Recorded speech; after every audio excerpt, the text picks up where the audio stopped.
Hello my friends, कैसे हैं दोस्तों। जैसा कि पिछली वीडियो में हमने आपको बताया था कि माननीय अखिलेश यादव जी और यादव समाज के ऊपर आपत्तिजनक टिप्पणी की गई थी, जिसके संबंध में हरदोई जिला के लोनार थाने के अंतर्गत एफआईआर दर्ज हुई है, जो कि भारतीय न्याय संहिता की धारा 353 व 67 आईटी एक्ट के तहत मामला दर्ज है।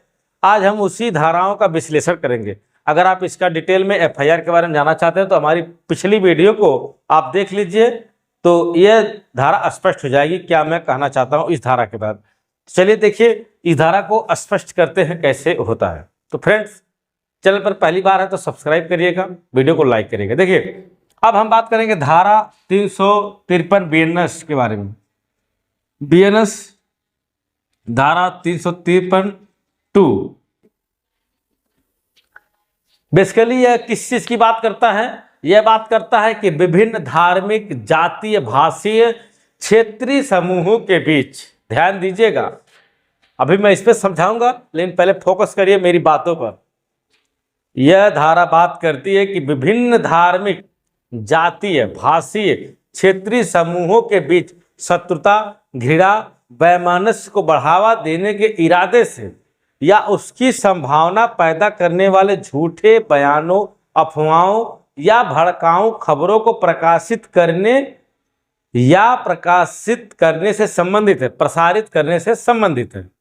देखिए धारा 353 कहती है कि कोई भी व्यक्ति क्या करता है, भाषा के आधार पर या फिर धर्म के आधार पर या फिर जात के आधार पर या फिर नस्ल के आधार पर,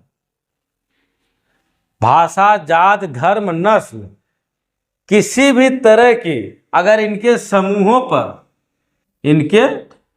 इनके समूहों पर कोई ऐसी घृणित या वैमनस्यपूर्ण बात को बढ़ावा देने के लिए कहीं पर कोई चीज प्रसारित की जाती है या प्रकाशित की जाती है, तब ऐसे व्यक्ति को धारा 353(2) के तहत दंडित किया जाएगा। बताइए धारा 353(2) समझ में आ गया दोस्तों। इस धारा के तहत ऐसे कार्य करने वाले व्यक्तियों को ना सजा से दंडित किया जाता है। अब हम इसके सजा के बारे में बात करेंगे कि सजा कितने साल की होगी। तो फिलहाल इतना बताइए कि धारा 353(2) क्या कहती है।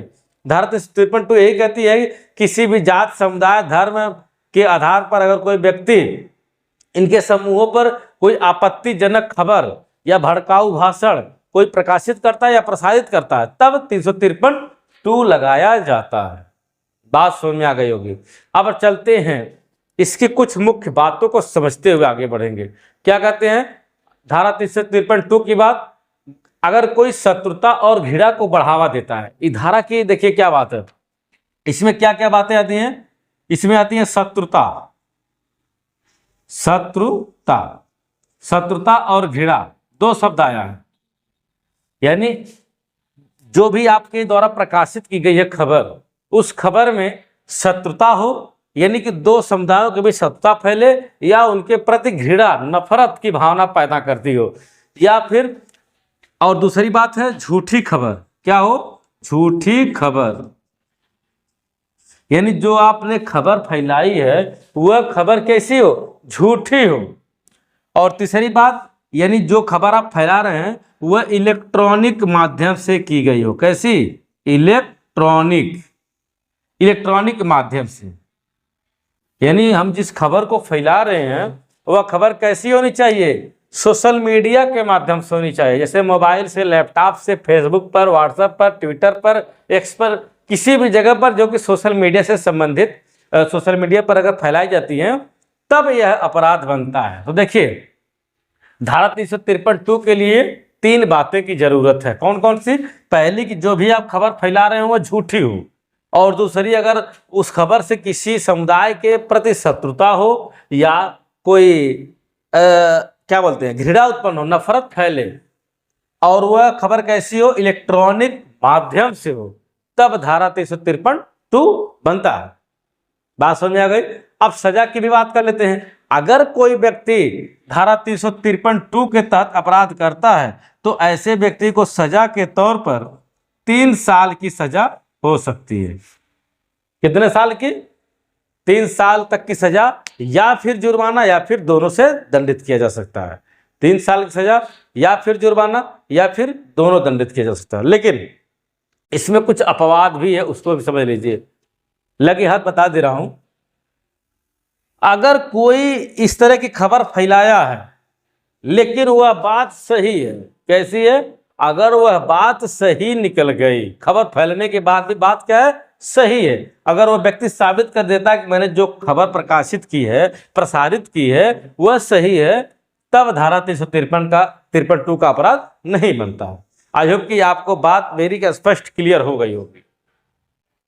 अब देखिए, थोड़ी सा इसके उदाहरण के माध्यम से समझेंगे तो ज्यादा समझ में आ जाएगा। जैसा कि जो दिलीप कुमार पांडे हैं, वह फेसबुक पर कुछ पोस्ट किए हैं, वह पोस्ट मेरे पास नहीं है। वह पोस्ट अगर किए हैं, अगर उस पोस्ट में दो समुदायों के बीच, जैसे यादव समाज के खिलाफ कोई पोस्ट किए हैं अखिलेश जी के ऊपर, तो उसमें क्या हो, शत्रुता उत्पन्न होगी, घृणा उत्पन्न होगी। अगर वह खबर झूठी है और तो इलेक्ट्रॉनिक माध्यम से है ही, तब अगर साबित हो जाता है तो इनको 3 साल की सजा हो सकती है। ऐसे में यह गैर जमानती अपराध है। कैसा? गैर जमानती, यानी इसमें गिरफ्तारी की पूरी चांस है। तो चलिए अब हम बात करेंगे धारा 67 आईटी एक्ट। यह क्या कहता है? आईटी एक्ट 2000 की धारा 67 के अनुसार इलेक्ट्रॉनिक रूप में अश्लील सामग्री प्रकाशित करने या प्रसारित करने के संबंधित यह अपराध, यह धारा बनाई गई है। यह धारा उन व्यक्तियों को दंडित करती है जो इंटरनेट या फिर इलेक्ट्रॉनिक माध्यमों पर अश्लील सामग्री या अश्लील बातें प्रकाशित करते हैं या फिर प्रसारित करते हैं। समझ रहे हैं बात को? यानी कि जब भी कभी 67 एक्ट लगेगा, आईटी एक्ट लगेगा, तो यह समझ लीजिए कि जो अपराध हुआ है वहां पर इंटरनेट के माध्यम से कोई अश्लील बातों को प्रसारित किया गया है या प्रकाशित किया गया है, तब आईटी एक्ट का सेक्शन लगा है 67 वाला। ठीक, देखिए आईटी एक्ट 67 कहता है कि जो इसका उद्देश्य है, इलेक्ट्रॉनिक माध्यमों पर अश्लील सामग्री को प्रसारित करने को रोकने के लिए बनाया गया है। जो 67 बनाया गया है, इंटरनेट पर कोई व्यक्ति अश्लीलता न फैलाए, इसलिए यह धारा को बनाया गया है। अब अश्लील सामग्री क्या होता है, हम लोग थोड़ी सा समझने का प्रयास करेंगे। अश्लील सामग्री, अश्लील सामग्री, हम इसके बारे में थोड़ी सा बात करेंगे सिर्फ। देखिए, इस धारा में जो अश्लील शब्द आया है, जो इस 67 आईटी एक्ट के तहत अश्लील शब्द आया है, हम उसको समझें। ऐसी सामग्री जो किसी व्यक्ति में कामुक रुचि या वासना जागृत कर देती हो, या जो किसी को अनैतिक बनाने की प्रवृत्ति रखती हो। यानी कहने का मतलब है अश्लील सामग्री का, ऐसी कोई सामग्री जैसे कोई पोस्ट में ही लिखा गया हो, या फिर कोई पुस्तक प्रकाशित की गई हो, या फिर कोई वीडियो जारी की गई हो, जिसमें किसी व्यक्ति के मन में कामुकता उत्पन्न हो जाए या उसके अंदर वासना जाग जाए या उसके अंदर कोई अनैतिक कार्य करने की क्षमता उत्पन्न हो जाए, तब उस सामग्री को हम अश्लील सामग्री कहते हैं। कंसेप्ट क्लियर हुआ होगा। नेक्स्ट चलते हैं कि इसके दंड के बारे में, कि अगर कोई व्यक्ति 67 के तहत कोई उल्लंघन करता है, तो अगर वह पहली बार कोई अपराध करता है, अगर कोई व्यक्ति पहली बार अपराध करता है, तो 3 साल से 5 साल तक की सजा हो सकती है 67 के तहत। अगर 67 के तहत कोई व्यक्ति अपराध करता है, तो पहली बार में 3 साल और 5 लाख का जुर्माना है। 3 साल 5 लाख का जुर्माना, समझ रहे हैं?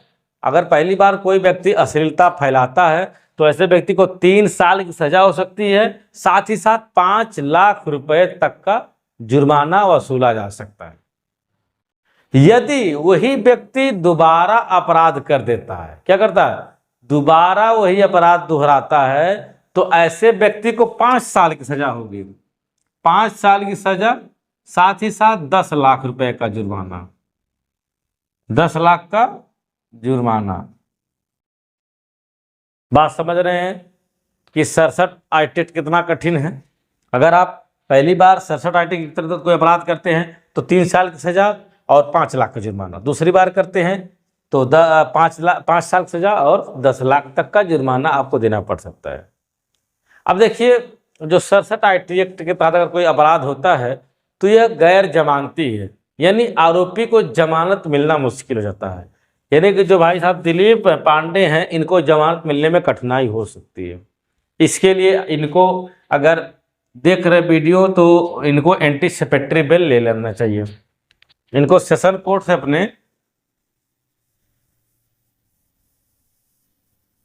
एंटीसिपेटरी बेल, अगर आपके खिलाफ कोई अपराध इस तरह कोई धारा लगती है, धारा 353(2) और 67 आईटी एक्ट, तो आप एंटीसिपेटरी बेल ले लेंगे तो आपको बेल मिल जाती है। तो आई होप कि आपको वीडियो समझ में आई होगी कि हमने वीडियो में क्या समझाया, धाराओं के बारे में क्या विश्लेषण किया, आसानी से समझ में आ गई होगी। तो फ्रेंड्स, आज की वीडियो में फिलहाल इतना ही, मिलेंगे किसी नेक्स्ट वीडियो में। तब तक के लिए अगर चैनल पर पहली बार सब्सक्राइब करिए। नमस्कार, धन्यवाद।